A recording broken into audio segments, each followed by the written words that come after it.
नमस्कार दोस्तों, फिर से स्वागत है आपका एक नई वीडियो में। यदि आप भी उन व्यक्तियों में से हैं जो दूसरों की सहायता करने के बाद अत्यधिक शांति महसूस करते हैं, खुशी महसूस करते हैं और एक परम आनंद की अनुभूति का अनुभव करते हैं, तो ये वीडियो उन्हीं के लिए है।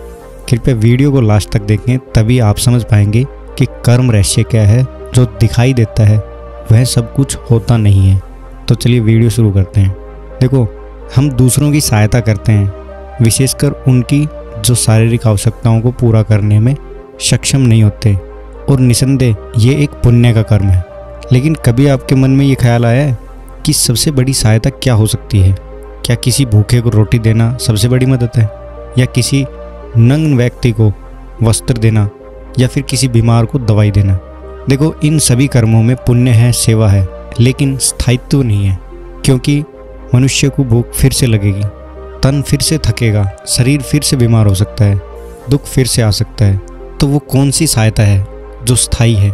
देखो, सच्ची सहायता वही होती है जिसका प्रभाव गहरा हो, लंबे समय तक रहे। अगर किसी व्यक्ति की तकलीफ को आप 1 घंटे के लिए दूर कर देते हैं तो वो भी मदद है। अगर आप 1 साल के लिए दूर कर पाएंगे तो वो सहायता थोड़ी बड़ी सहायता मानी जाएगी। पर यदि आपने उसका दुख सदा के लिए मिटा दिया तो वह सबसे बड़ी सहायता मानी जाती है। और ऐसी मदद केवल आध्यात्मिक ज्ञान से ही संभव है।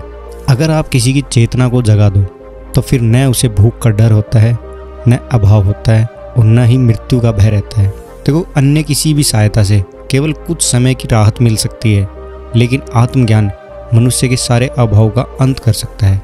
इसलिए किसी को आत्मिक रूप से समर्थ बनाना ही सबसे बड़ा उपकार है।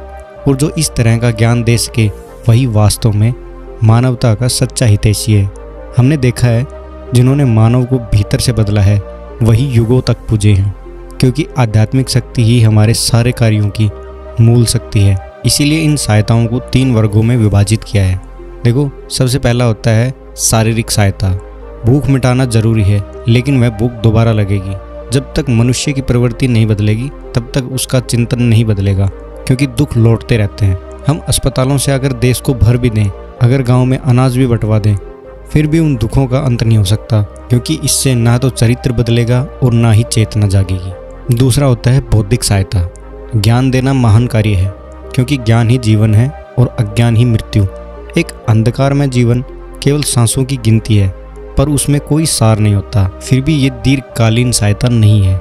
इसीलिए सबसे बड़ी सहायता कहा गया है आध्यात्मिक ज्ञान को, जिसके पश्चात मनुष्य की हर समस्या का समाधान हो जाता है। जैसा कि गीता में कहा गया है, योग कर्मसु कौशलम।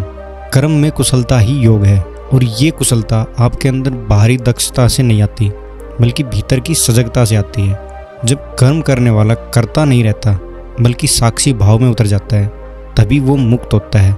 इसीलिए भगवान श्री कृष्ण कहते हैं कि कर्म करो, उस पर अपना अधिकार मत समझो, क्योंकि हर कर्म, चाहे वो अच्छा हो या बुरा, वह अपने साथ कुछ न कुछ परिणाम जरूर लेकर आता है। और दोनों ही कर्म फल आत्मा को बांधते हैं, अगर उनमें आसक्ति होती है तो। इसलिए कर्म निरंतर करो, लेकिन फल की आसक्ति से मुक्त होकर। इस वीडियो का निष्कर्ष है कि शारीरिक जो सहायता आप करते हैं वो निम्न स्तर की सहायता होती है। बौद्धिक सहायता वो एक श्रेष्ठ सेवा है, परंतु आत्मिक सहायता परम सेवा है। और इस संसार से दुखों को मिटाने का यही एक उपाय है। मनुष्यता को भीतर से बदल दो। जब सभी आत्माएं ज्ञान से, भक्ति से और साधना से प्रकाशित होंगी, तभी ये संसार वास्तविकता में सत्यम शिवम सुंदरम बन सकेगा। क्योंकि जब तक मनुष्य के विचार नहीं बदलेंगे, उसके दुख भी नहीं मिट सकते। मन को बदल देंगे तो चेतना ऊपर उठेगी, और यही है कर्म का रहस्य। देखो, कोई भी सहायता बुरी नहीं है। समय के अनुसार जो भी सहायता होती है ना, वो श्रेष्ठ होती है।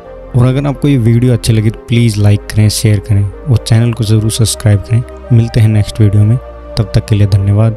जय हिंद। आपका दिन शुभ हो।